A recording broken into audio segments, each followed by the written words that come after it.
राधे धे मेरे प्रिय साथियों, आप सभी लोग जानते हैं कि नवंबर के महीने में उत्पन्ना एकादशी पड़ती है, यानी कि मार्गशीर्ष आघन के महीने की कृष्ण पक्ष की एकादशी जो होती है वह बहुत ही विशेष होती है, क्योंकि इसी एकादशी से एकादशी व्रत की शुरुआत हुई थी और इसी दिन से कोई भी व्यक्ति एकादशी व्रत की शुरुआत भी कर सकता है। बहुत अच्छा माना जाता है। साथियों, अब हम जानते हैं इस बार उत्पन्ना एकादशी कब है, इसका आपको व्रत कब रखना है और पारण किस दिन करना है और पारण का शुभ मुहूर्त क्या है। मेरे प्रिय साथियों, उत्पन्ना एकादशी की तिथि 14 नवंबर शुक्रवार को देर रात 12:50 पर शुरू होगी और यह तिथि 15 नवंबर की तिथि में ही आएगी। इसके बाद उत्पन्न एकादशी की तिथि की समाप्ति 16 नवंबर रविवार की सुबह 2:37 पर होगी। देखा जाए तो यह रात्रि का ही समय रहेगा। ऐसे में इस बार उत्पन्ना एकादशी का व्रत 15 नवंबर 2025 सिर्फ एक ही दिन रहेगा और इसी दिन इस एकादशी का व्रत अभी रखा जाएगा।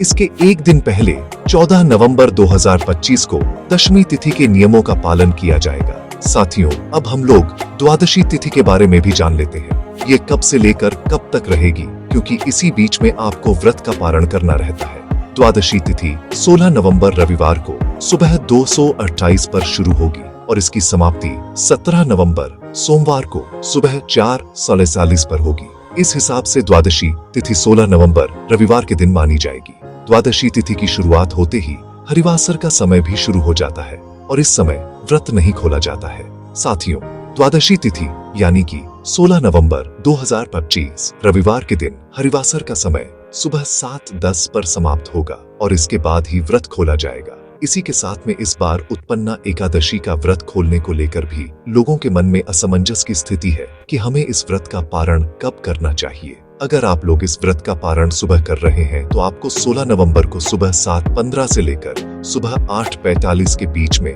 आप अपने व्रत को खोल सकते हैं। अन्यथा फिर इसके बाद में व्रत पारण करने का समय दोपहर को 1:10 से शुरू होकर दोपहर 3:18 के बीच में व्रत खोला जा सकता है।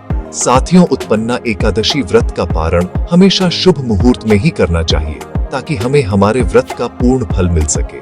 जो भी लोग उत्पन्ना एकादशी का व्रत रखेंगे उन्हें सबसे पहले दशमी के दिन एक समय भोजन करना होगा। इस दिन बिना लहसुन प्याज का भोजन करें, चावल का प्रयोग न करें और तुलसी पत्र तोड़कर रख लें, जो कि आपको एकादशी व्रत के दिन काम आएंगे।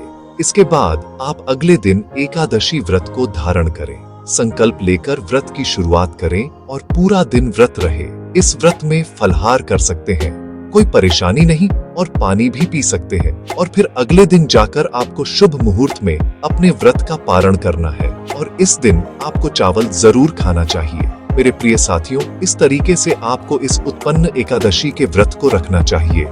अगर अभी भी आपके मन में एकादशी को लेकर कोई भी प्रश्न है तो वह आप हमसे कमेंट करके पूछ सकते हैं। और आप हमारी यह वीडियो कहां से देख रहे हैं, कमेंट में जरूर बताएं। राधे राधे मेरे प्रिय साथियों।